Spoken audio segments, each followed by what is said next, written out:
Andy, my dude, have you heard of the magical website builder known as Squarespace? Ugh, not another Squarespace ad. I feel like every podcast is sponsored by them. Hey, don't knock it till you try it. Yes, okay, it is overhyped, but actually it lives up to the hype. Squarespace is like a website fairy godmother. With a click of a button, your site transforms into a beautiful masterpiece. A website fairy godmother? That sounds interesting. What makes it so magical? Well, for starters, those slick templates make anyone look like a professional web designer. Pick one, customize the colors and fonts to match your brand, and voila. Plus, the drag and drop fluid engine is so easy, your grandma could build a site on Squarespace. Well, she did knit me a lovely scarf last Christmas. Maybe website design is next. Exactly. And when you're ready to sell your Nana's handmade scarves online, Squarespace has built-in e-commerce. Add a store with one click. Get flexible payment options. Then watch those sales roll in. And when she wants to teach others her steezy scarf skills, Squarespace's new courses feature is just the ticket. Nana can set up her curriculum and enrollments and payments in a snap and become the next e-knitting influencer. Oh, wow, you really sold me with the grandma angle. Sign me up for that free trial. Just go to thenextreel.com/Squarespace and transform your site into a beautiful Squarespace masterpiece. Well, thanks, Pete. Even though it's overhyped, Squarespace actually sounds perfect for Nana's site's needs. Appreciate the warning on the ads, though. I'll brace myself next time I listen to a podcast. Anytime. Let me know if you need any help getting that site up and running.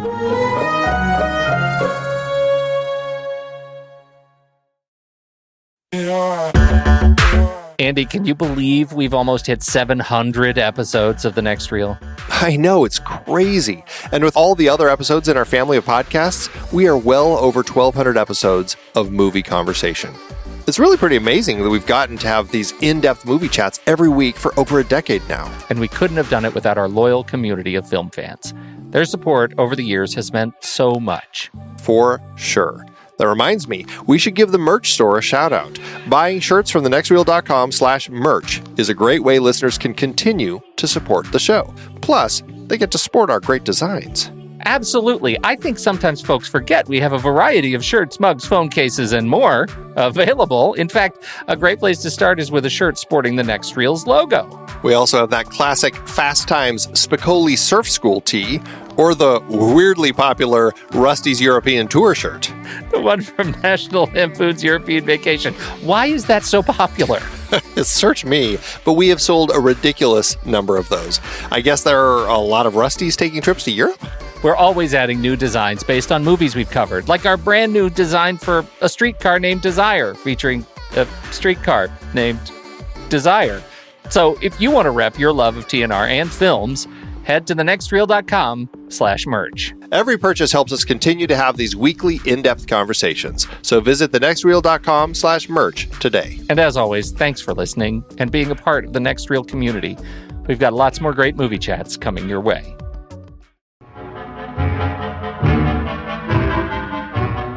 I'm Pete Wright. And I'm Andy Nelson. Welcome to The Next Reel. When the movie ends, our conversation begins. North by Northwest is over. It's time for a little expedient exaggeration. Have you planned your vacation yet?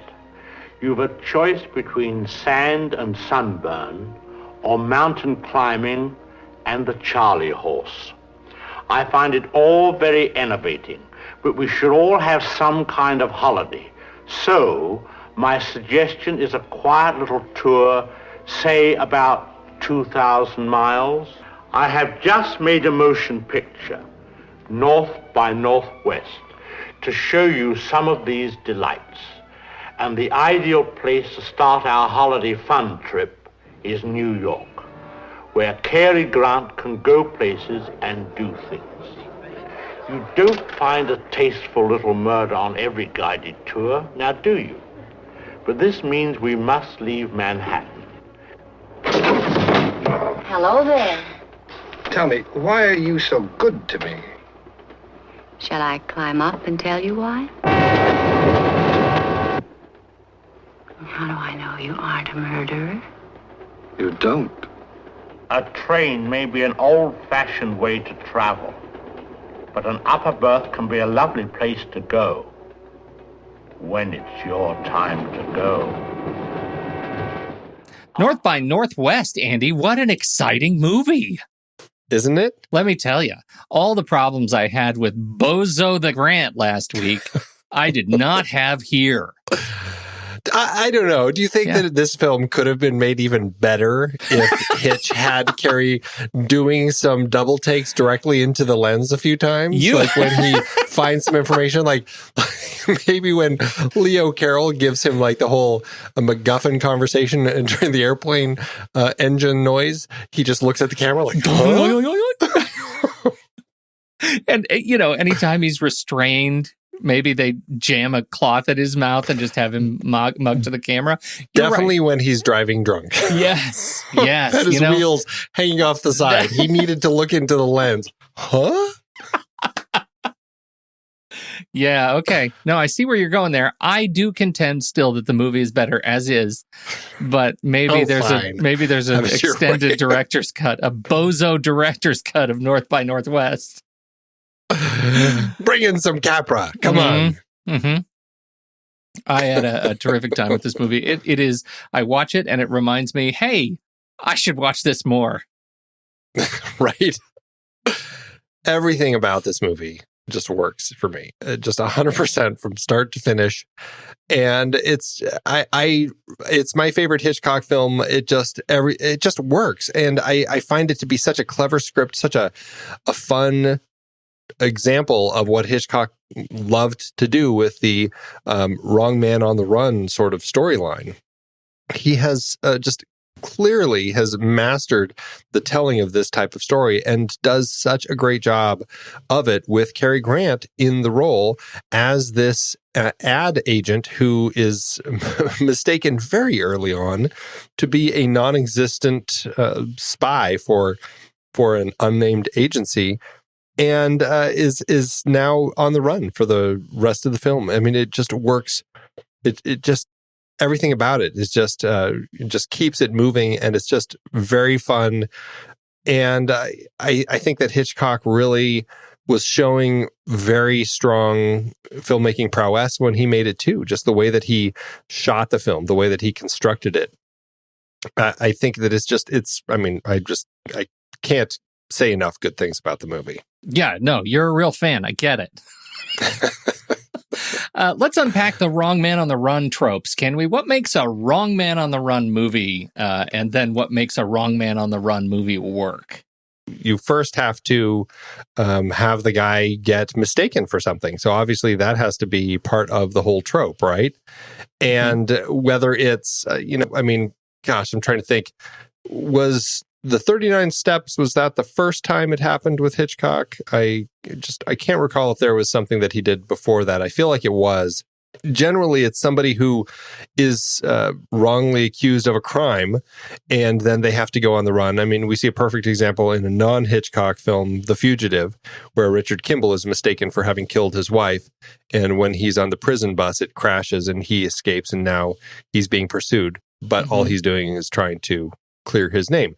I think that's generally the kind of the trope, right? It's a person who is wrongfully accused of something and is now running from the law in pursuit of the actual answers to prove their innocence. That's right. That I think is the trick. It's not just evading the law, it's evading the law with intent to investigate. Yes. Okay. And in this film, it starts, and I think this is one of the things that makes it so funny, right? In that funny, not funny kind of context, that the trope kicks off early in the bar scene in a truly innocuous way. And you kind of have to, it's a scene where I think Hitch is counting on us to be watching closely and listening closely, because it's easy to miss. I was watching with my daughter. I was watching it with my daughter, and I actually had to back up for a few things for her because I paused it after the bad guys take him, and I'm like, "Did you catch why they're picking him?" And she's like, "Is it just because he's rich?" which I thought was Aw. great. I'm like, oh, no, sweetie, let's go back. And so That's then also I had to... that's also a good reason, honey. That's but right. But I had to go back and explain, okay, so this was a time before cell phones.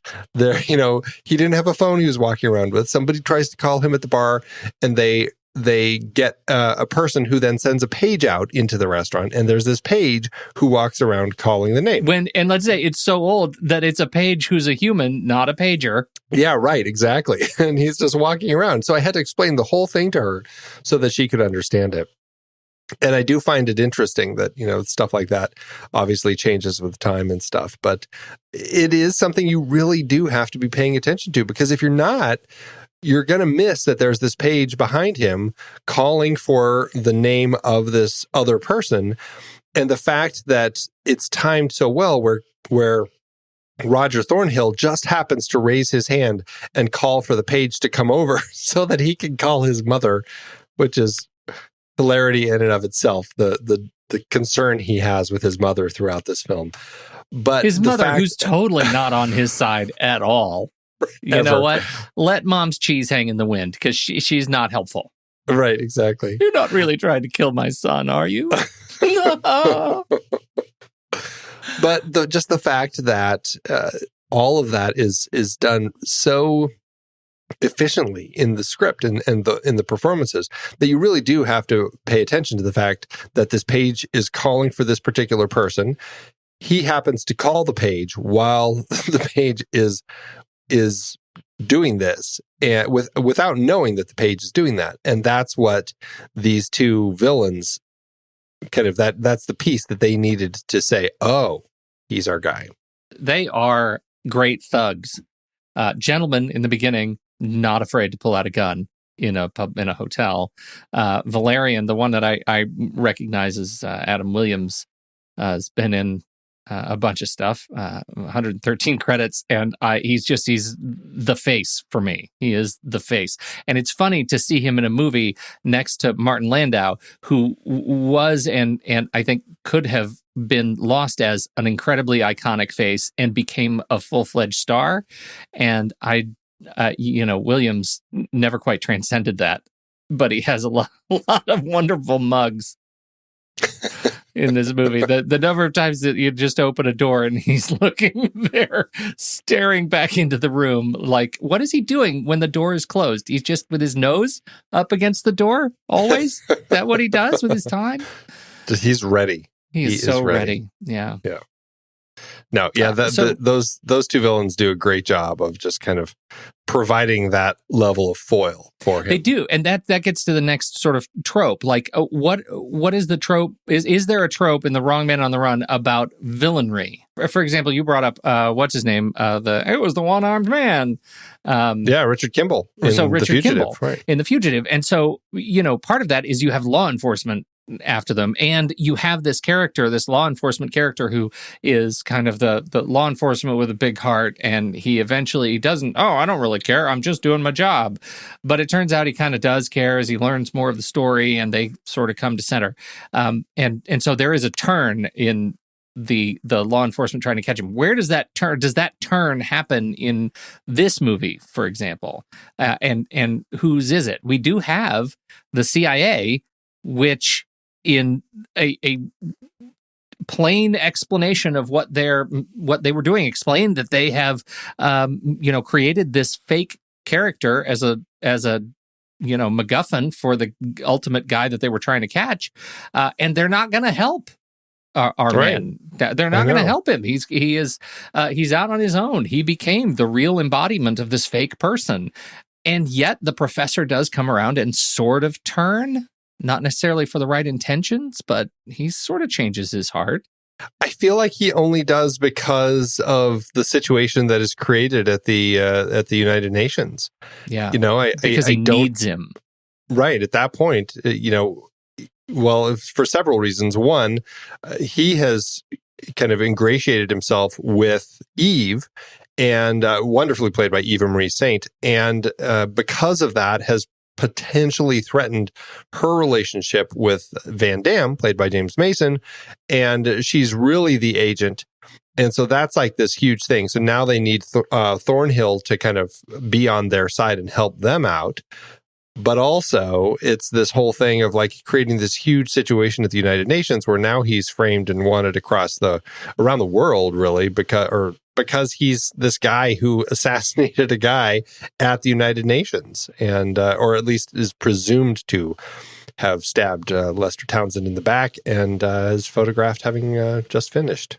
Is that a trope of The Wrong Man on the Run? Some sort of photographic documentation of the crime in action? I feel like it's, I want to say yes, but I say that not being able to give you any other examples. Because that's going to be a list pick for Saturday Matinee in a couple of weeks if we don't nail that down. Right, I know. No, I wouldn't be surprised. I'm not going to commit. Okay. But because I don't.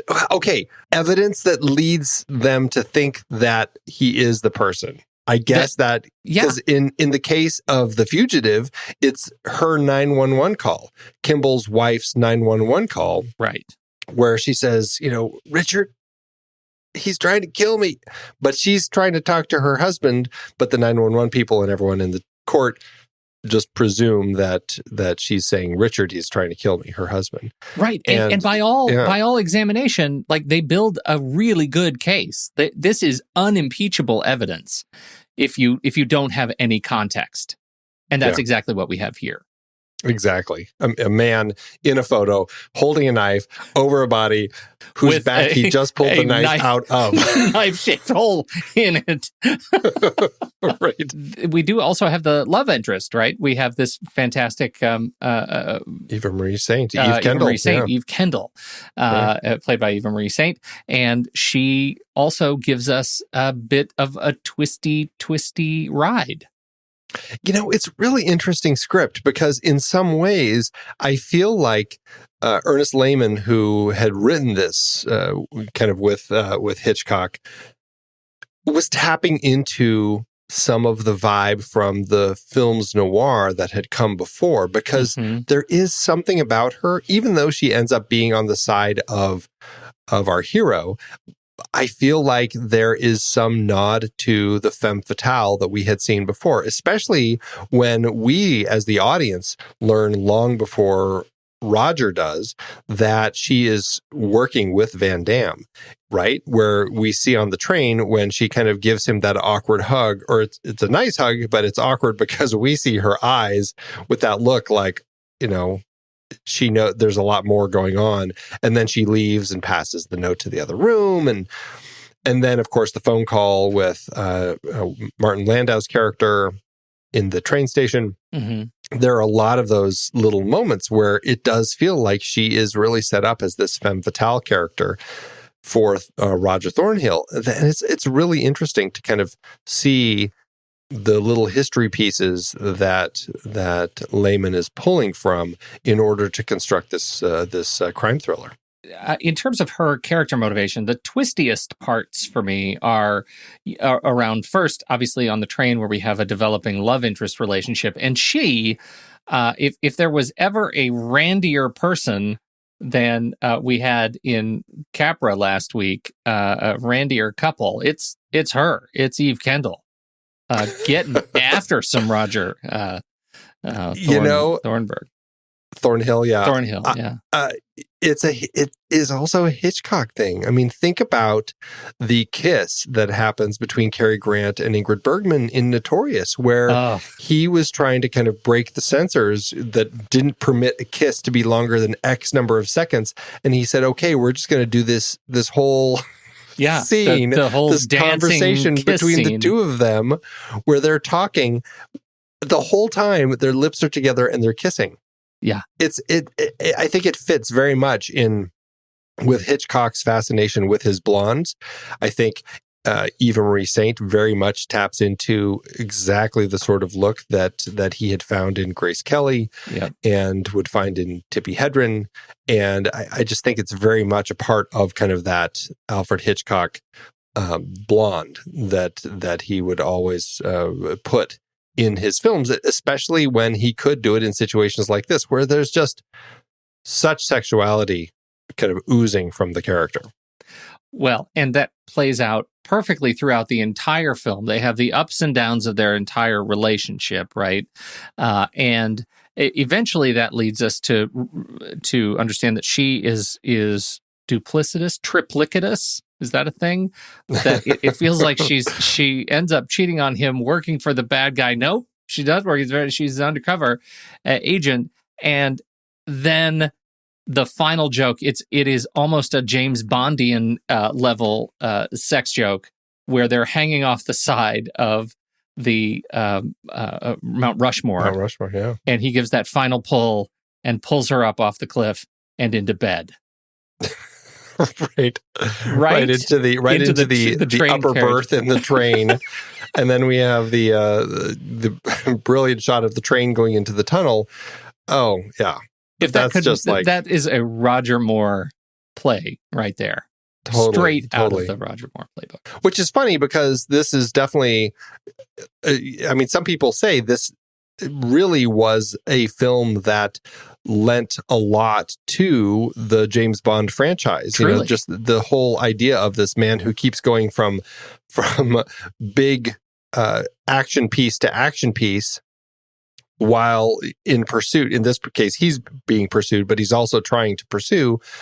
It fits. You can see the James Bond, kind of the pieces that were pulled from this to kind of build into that. And I can't remember which one specifically, but there was actually a scene that I think was referenced in one of the James Bond films. I'll have to see if I can find it while we're chatting. The prairie scene, that was one that I wanted to talk to you about, was because I think pulling that scene apart a little bit, as you can see referenced in the live stream twice, is I think really interesting, because that's a scene that actually slows down the action scene to action scene, because through specific intentional use of space, wide open space. We spend so much time in the city, and Hitchcock is comfortable there, comfortable in old houses, comfortable in all these old places. But then he takes us out into the middle of the country and gives us a rollicking good chase. I think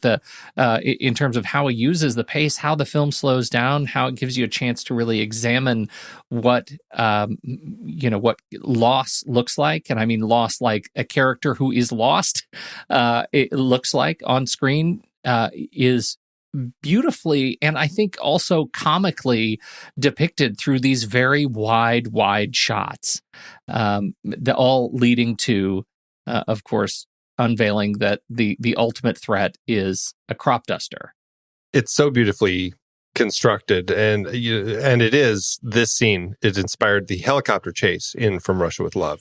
Another element that I think was smart is that he and Bernard Herrmann said, you know what, no music during this. They left it without any score until the plane crashes into the oil tanker, and that's the moment that the score kicks up again. So you have this beautifully long sequence that is just building tension in kind of really the way that Hitchcock can, and it's magical. And just the way that eventually you start hearing the sounds of this crop duster far in the distance, and then you have the person waiting at the bus station who kind of has the comment about it before he boards the bus, and it's not something we think about too much, but it's just those thoughts and then all of a sudden, oh, this is why all of that is happening, because now this crop duster is buzzing him in the attempts to shoot him, and obviously fitted with some sort of a machine gun as it tries to gun him down.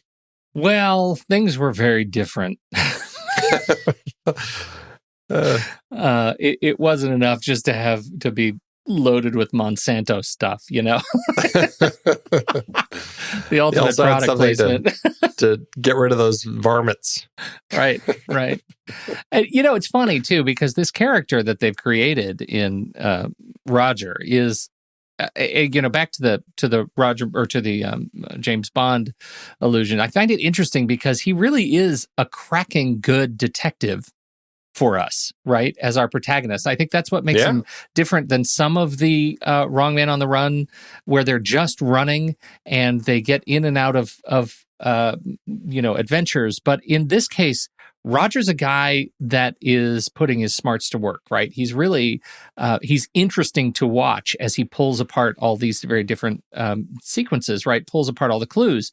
The one that I love the most is when they finally, how he managed just to get himself and his mother into the hotel room and then start searching. Like, what rank and file advertising executive, right, is savvy enough to think to both try on the suit, to take the, or later in the scene back in the hotel room again, to pencil sketch or to pencil shade over the notepad to see what was written on top of it.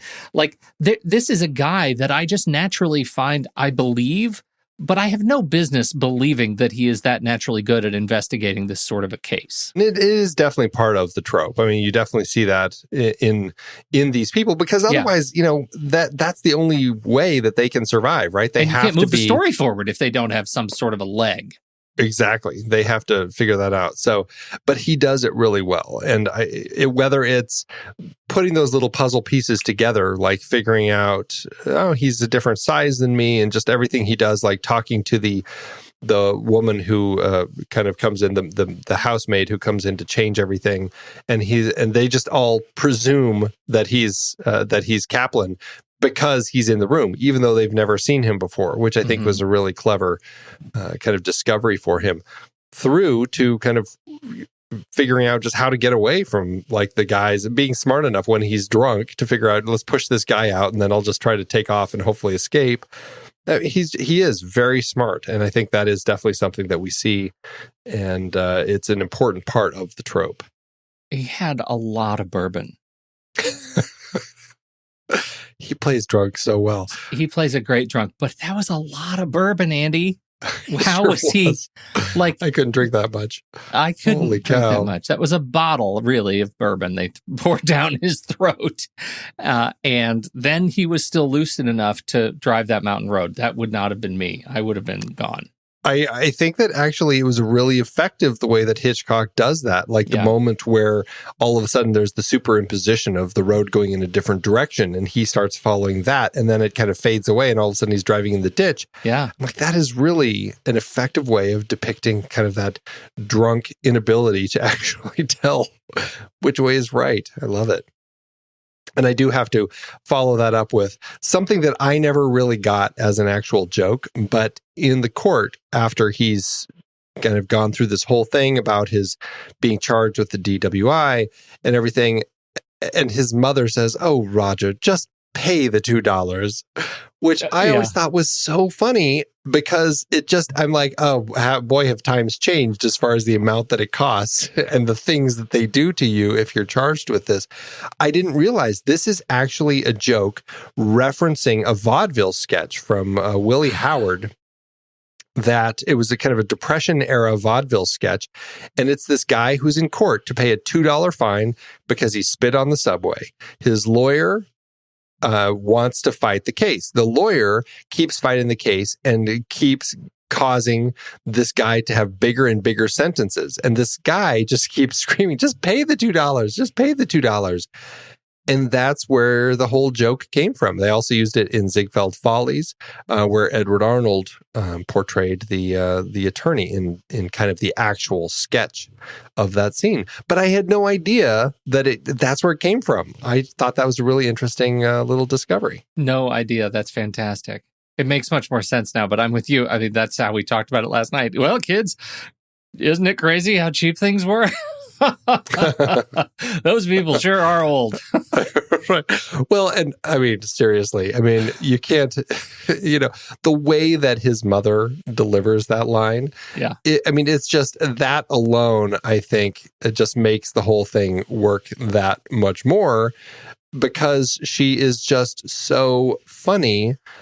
Just the way, oh, Roger, just pay the $2, just, it's just so good. She's great. What does it say? What is the message it says about a mother and her son, the relationship between Roger and his mother in this movie?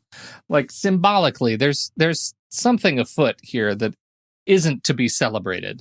there's definitely an interesting element here. And I don't know if it comes from Hitchcock's own life or Lehman's own life as far as why it ended up in the script, but it's definitely a thing that pops up quite a bit in this film as far as the number of times that Roger Thornhill references his mother, as far as like calling his mother, or he's concerned that his mother can't find him when at the very beginning because she's at the wrong place or whatever. And it's kind of this constant thing. And I don't know if it's just something that they thought would be really funny to kind of play this guy as a really kind of like this grown-up child, really, who still constantly needs to kind of deal with everything as far as running it by his mother, having his mother involved in everything. This is, of course, Jessie Royce Landis, who played Cary Grant's mother in the film, even though she's only 7 years older than him.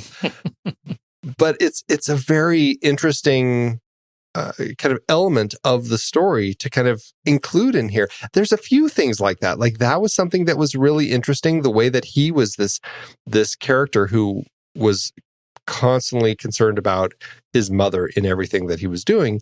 And then you have Martin Landau's character, who feels like an early homosexual character as far as some of the things that he says and throws out in his relationship with Van Damme. And I was like, there's some really interesting character writing that Lehman is doing here that I think makes this film kind of stand out in some ways that you may not have had in other 50s films.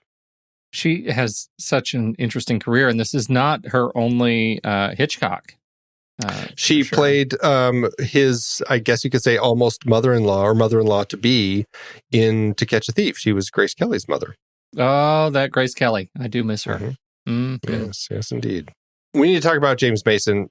He is always brilliant, and I feel like there's an element to him in Hitchcock films where he works really well as a villain, because he is, and again, this I think leads to why people say this was a great reference point for James Bond films to be.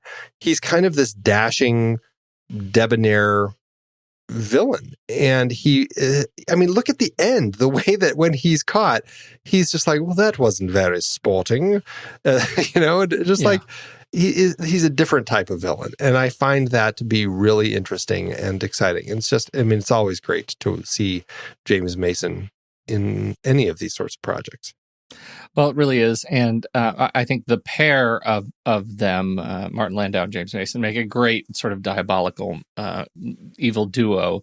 And that the way their character arcs are played and the way they use their presence in that house and then not being in the house and how they have the stand-in wife. I mean, I just love the way he uses these characters to continuously trick, Roger along the way. It's just perfect. We should also just talk about just the way that Hitchcock constructed a lot of the scenes in this film.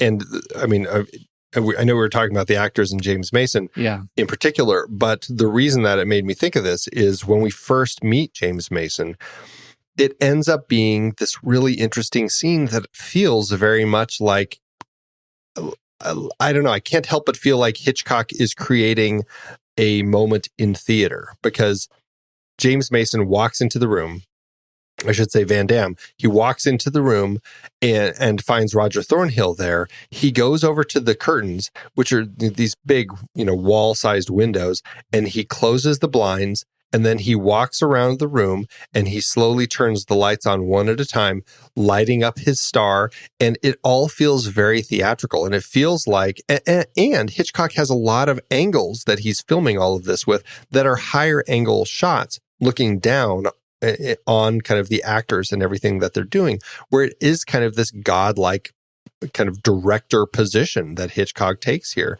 The best example of it is when Thornhill is running from the United Nations, and you have that shot that is like almost, in the clouds right next to the top of the United Nations building, and you just see this little tiny dot running away from the building, which of course is a shot that I used as an homage in my college short film The Wait, because it's just such a perfect it's a perfect shot too. It is a perfect shot.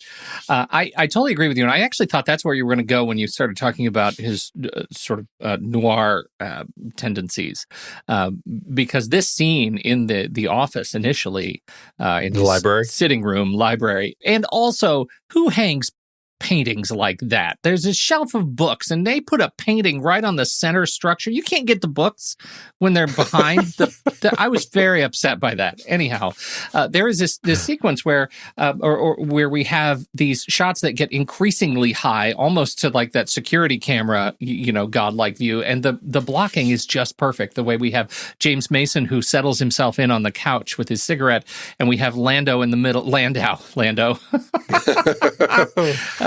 Lando up in the middle, the taller of them, and then you have Cary Grant on the left, and you have that perfect triangle in that sequence, and it's just diabolical.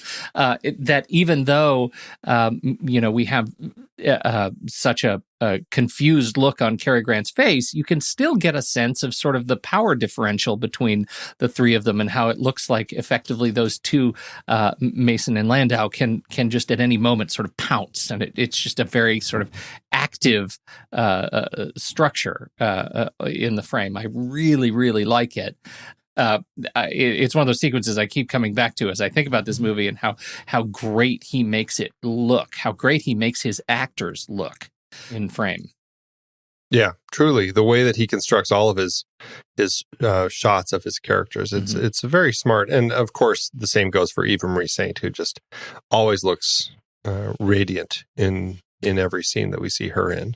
The other thing that I think is important to note about all of these high angles on people is that it makes a wonderful contrast when we finally get to Mount Rushmore at the end, and then we're just looking up. There are so many like up angle shots looking up the nose of the presidents as watching them hang off of places. And you get, I think it's an interesting contrast that, you see the camera framing people in power, and yet the way he shoots with Rushmore and his actors demonstrates that they are ultimately powerless, right? They are insects to these just sort of powerful figures that make up the landscape. And I find that particularly moving.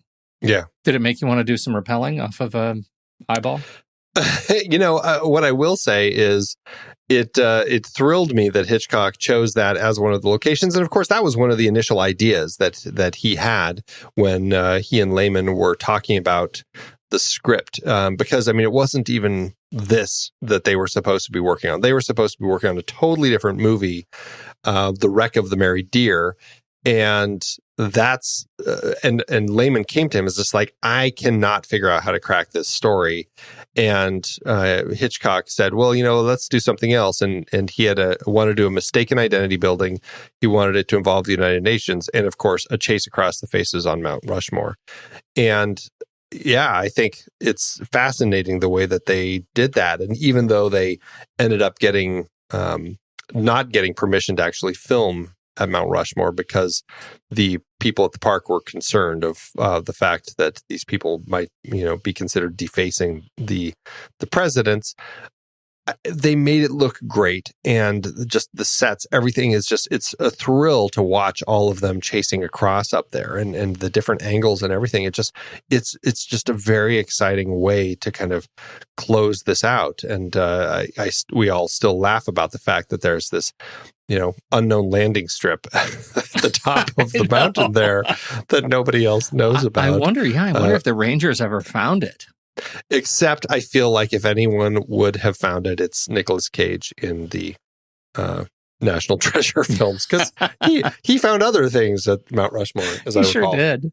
I wonder, we should do just a quick Mount Rushmore on the old Google Maps. Let's just see what's up there. Yeah, it's not there, Andy. It's not there. Definitely no runway. There is definitely no runway. It was 1959, Pete. Maybe it's grown over. That's an excellent point. Have you ever been there? Have you been to Mount Rushmore? I haven't, and it is very frustrating because both of my kids have. Their grandparents took them, and so I've never been. Have you? I have. I went there, not only there, but also the just kind of that whole area. And what's the other one that's nearby that's still under construction? I'm blanking on its name. Well, I can guarantee that if it's near Mount Rushmore, I haven't been there. The other area that we went to we went to Mount Rushmore, this was a college trip. We went to Mount Rushmore. It was also Crazy Horse Memorial, which is still being constructed to this very day. But what we did while we were there is we took a helicopter ride and we got to fly around the Crazy Horse Memorial and over to Mount Rushmore. And I definitely did not see any landing pads, landing strips behind it. I think I found it. I'm very much looking forward to this. So are the people at the national park. We should make sure that they are look aware. Behind this one rock. Oh, there is. I see what you're looking at. It's probably just this little dirt strip. That's a very short runway. I like your imagination. You can see it there. And if you look, if you tilt the 3D up, it's longer than you think. The problem is, my goodness, it's short. It is a short runway. It's for little tiny planes, Pete. Little tiny planes. Dare to dream. Right. It's one of those beautiful, you know what I'll bet it's perfect for? Wingsuit gliding. I mean, you run out of there. There's a little channel that you can glide down by the presidents. Yeah, that's pretty That'd be fun. Yeah. Oh, well. It's a fun place. You definitely should check it out. I think everybody should. It's a very, Here's very the thing. cool, I wonder, though, does it look like it did? Place. Did they actually duplicate the visitor center? My daughter, she very recently had a trip with her grandparents to Mount Rushmore. And when they are in the visitor center, she's like, I've been there. So I assume that it looks pretty similar. I can't remember myself because it's been a number of years longer since I was there, but she was taken by how much it looked like it. You're pretty old. Thank you. Just means I'm wise, Pete. That's all that you're telling me. Glad you get that out of that. Let's... That's what you take, Pete. What do we... Speaking specifically of Mount Rushmore and just what they did here, the production design was spectacular. The way that they designed it to look like the kind of the carvings up there. I mean, it really is mind-bogglingly good. I just think they do such a great job with everything there. Right down to the house at the top that has kind of this Frank Lloyd Wright feel to it. Just everything works really well. So I think the production design was spot on. They did a great job with that. And camera work, I mean, just everything. I think that they captured all of it really beautifully. There's a wonderful website called Hooked on Houses that actually has a rundown of the architecture of all of the locations in North by Northwest. And that final house it's just beautiful with that giant section and the beautiful deck that come off the place. It is a complete matte painting. It was never built. No part of it was ever actually built because obviously nothing can be built on top of the monument. But it is a beautiful modernist house, and it was Hitchcock who went to the production designers and said, I want a Frank Lloyd Wright house. And so designed something that's going to be iconic and recognizable to audiences. And they couldn't afford Frank Lloyd Wright's fee because he was obviously still designing houses there. And so Sandy McClendon says the house is created entirely in Culver City, where MGM was located, consisted of just a few sections that were in fact built at full scale, that were tied together with mats at the end. It was just the final design was of a hilltop house of limestone, dressed and laid in the manner made famous by Wright, along with a concrete cantilever under the living room area.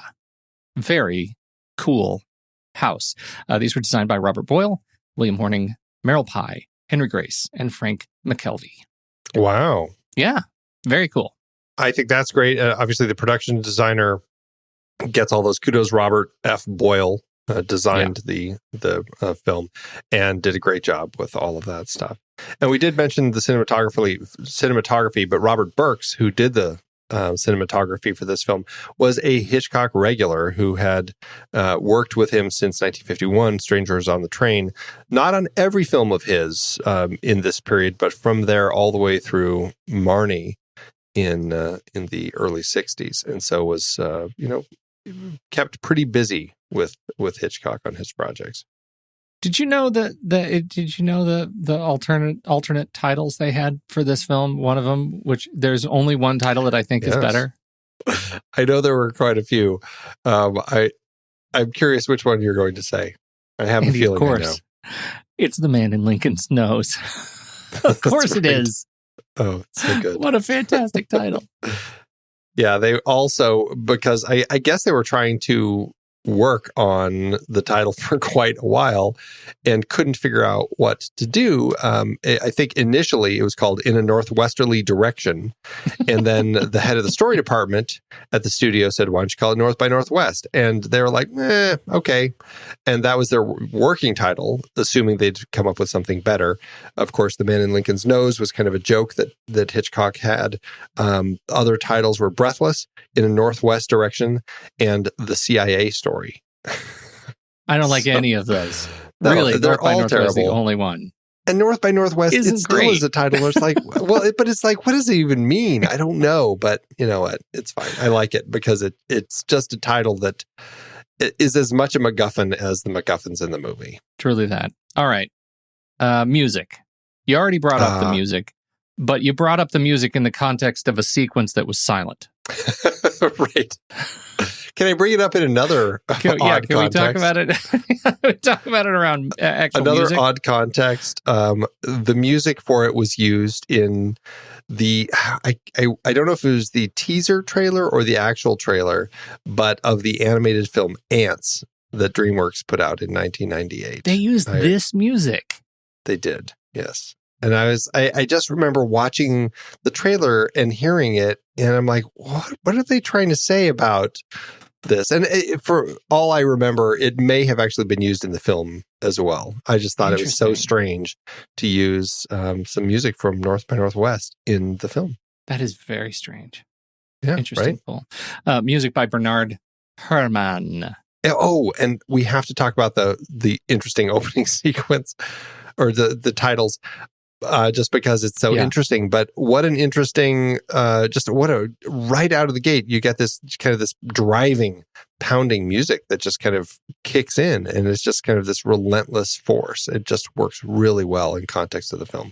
I think it does too. And to your point about the opening titles, it is a fantastic title sequence. It comes to us from, it was a Saul Bass thing, right? Yeah, Saul Bass, right. Saul Bass titles. And I have to ask, do you recall, and I don't know, I should have done some research on this, but I am very curious because when the logo comes up of MGM, it is this vibrant green. Mm-hmm. And I'm like, is this the first time that a director and a studio are playing around with their logo a little bit in context of the movie that we're about to see? And I don't know if it really is the first one, but it did make me wonder, when does that start, when filmmakers really start kind of playing around with the studio's logo in context of the film itself? I don't know. Because I asked myself, as soon as it comes up, I'm like, what a weird green logo for MGM. Why would they do that? And then, of course, it's the Saul Bass titles that are that green. I'm like, oh, okay. So that's, I guess, why? I don't know. But the title sequence itself, it does fade to that. It brings up the sort of lines, right? The vector lines that we have. And it looks already like the facade of a building.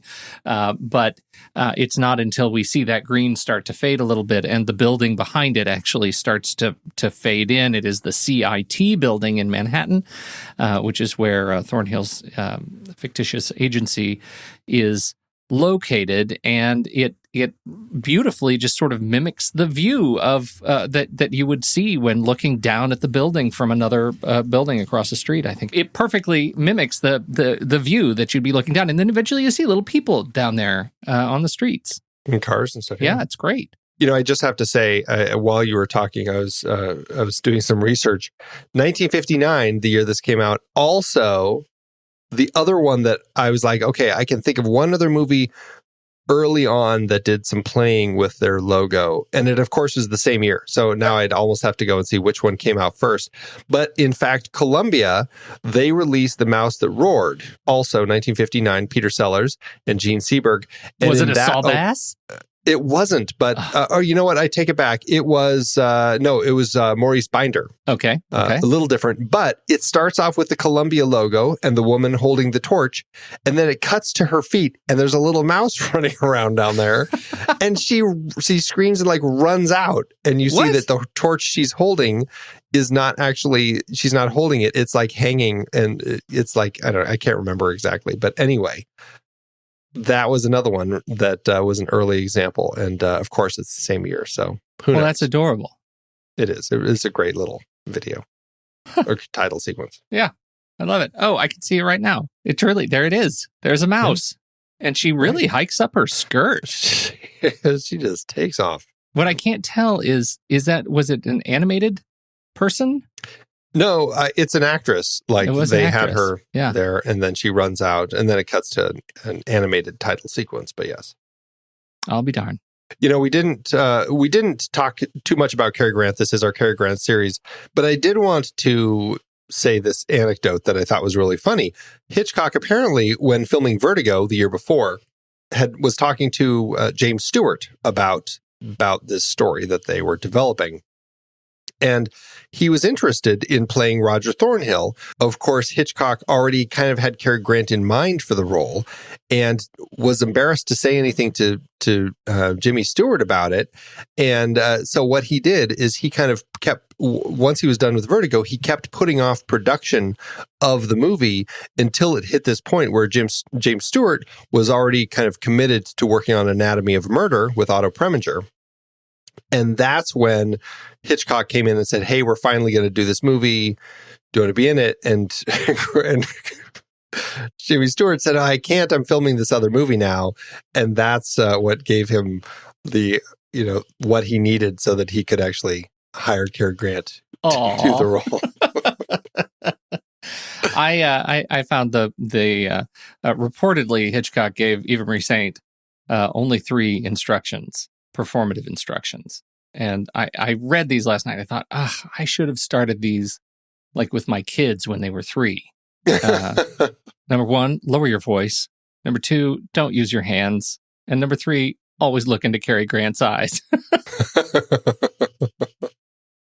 What more do you need? What more do you need? How to do it award season? You know, it was kind of that thriller sort of movie. It wasn't a big award movie. It had 8 wins, 10 other nominations. At the Oscars, it was nominated for Best Original Screenplay, but lost to Pillow Talk. And then the art direction, set decoration was nominated, and the film editing was nominated, but both of those lost to Ben-Hur, which was a pretty big film at the time. At the Directors Guild Awards, Hitchcock was nominated, but lost to William Wyler for Ben-Hur. At the and then the writing, Ernest Lehman did win for Best Motion Picture at the Edgar Allan Poe Awards, which are writing awards. And at the WGAs, he was nominated for Best Written American Comedy, which is funny, but lost to Some Like It Hot. I guess it's classified as a comedy like The Martian is. You know, it's one of those sorts of things where like, what are we going to call this? We'll call it a comedy. Get it in there. And how about at the box office? Did we end up doing any good? You know, Grant didn't think so. Apparently, Cary Grant was really, he kept asking Hitchcock, what is this? None of this makes sense to me. And Hitchcock went along with it and said, this is perfect for your character. We're just going to play it up. If you're confused, that's great. That's what we want the audience to get out of you. And Cary Grant went into this thinking it would be a big flop, and he didn't get it, and he just thought it was not going to make any money. Hitchcock he got a budget of just over $3 million to make. He ended up overspending. In the end, he ended up spending $4.3 million to make the movie, which is about $37.8 million in today's dollars. The movie premiered Chicago July 1st, 1959, before its wider release beginning July 17th. And, Cary Grant was proven quite wrong. This was a very, very successful film. It ended up the 9th highest grossing film of the year, according to the ever helpful Eddie Mannix ledgers, which we've talked about a number of times when he pops up on MGM projects. The film did earn $9.8 million at the box office, which is about $86.2 million in today's dollars. It has had subsequent re-releases, so it has earned more than that now, but I couldn't sort out all those different figures.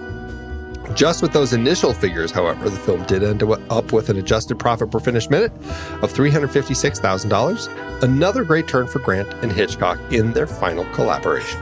Can you see Hitch coming up to Cary Grant? Oh, Cary, you're so pretty, but so dumb. Grant was one of those people. Boy, he just, I think he was just an actor who just, enjoyed doing what he did, but also enjoyed the money that he made. His salary was $450,000 for the movie. And then because it went over schedule and over budget, he ended up working an additional 9 weeks at the rate of $5,000 a day. So he ended up earning an additional $315,000 in the penalty fees.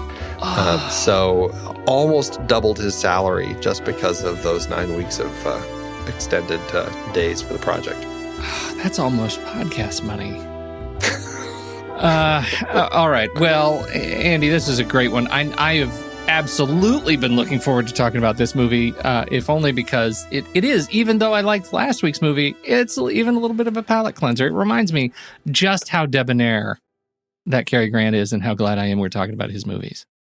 One last thing before we go that I thought was interesting. I mentioned the fact that Martin Landau's character has this kind of this homosexual vibe with him. Landau actually did come out and he actually had said, he decided to play this character as gay and in love with Van Damme.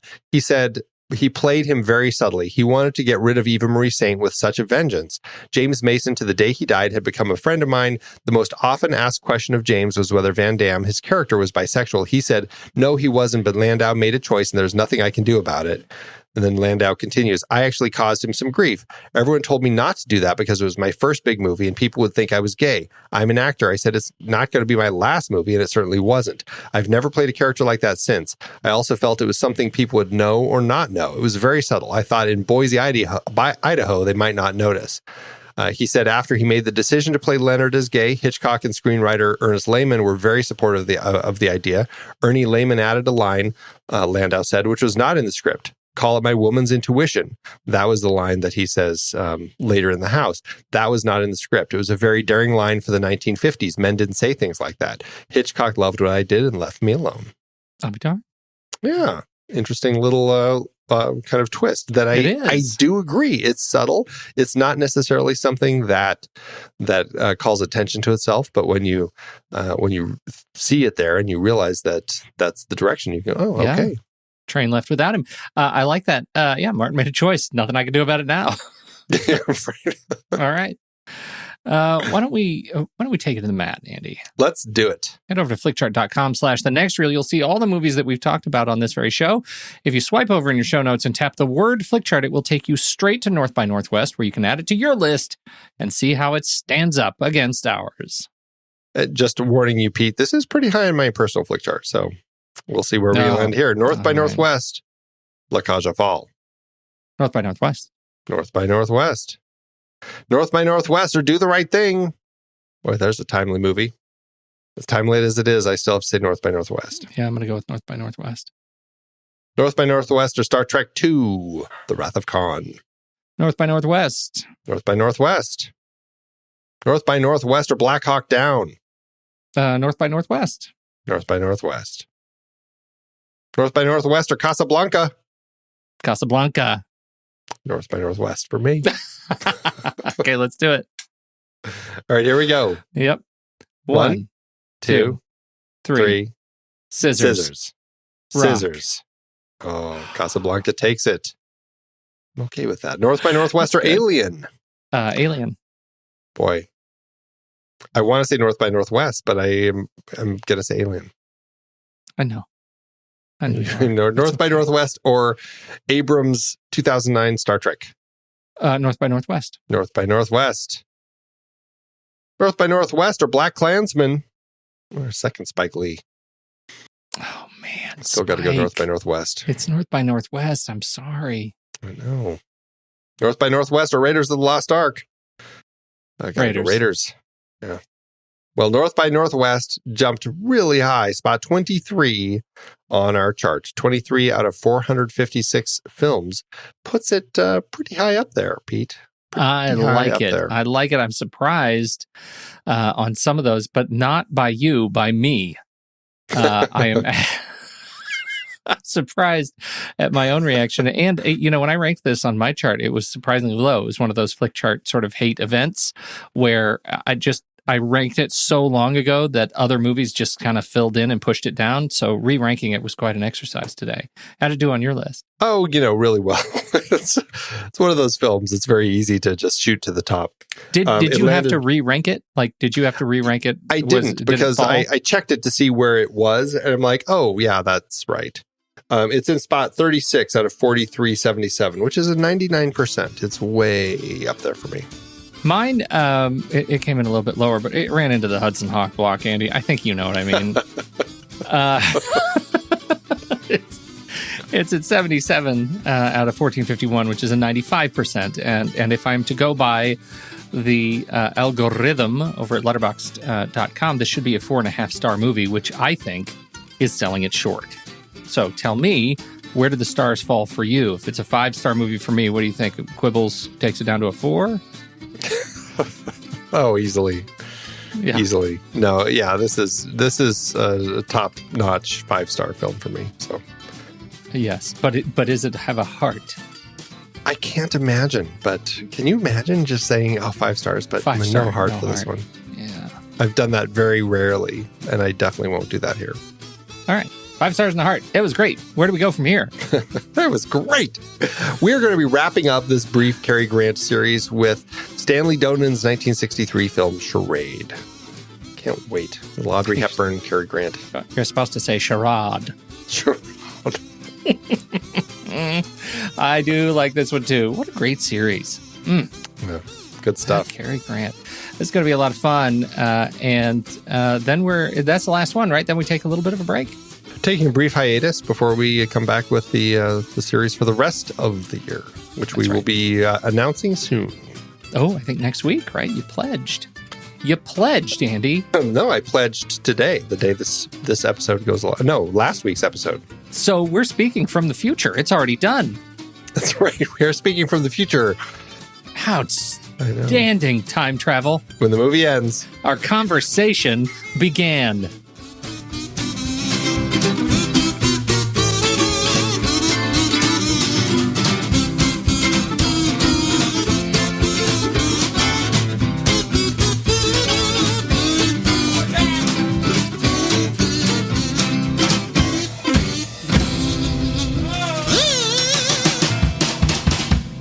Amazon giveth, Andrew. As Amazon always doeth. Yes, they do. I'll tell you, this is another one with tough delivery. Don't buy the DVD, people. That's apparently a mistake. Don't run it on your Linux system either, Pete. No, it will not run on Linux. And also, we have some people who genuinely didn't like the movie. There were a few. Amazed. Yeah. There were a few. Yeah. Would you like to go first? Sure. I will take it away. I'm surprised because I didn't think you'd be ready. I mean, can I do two? I know it's a rarity.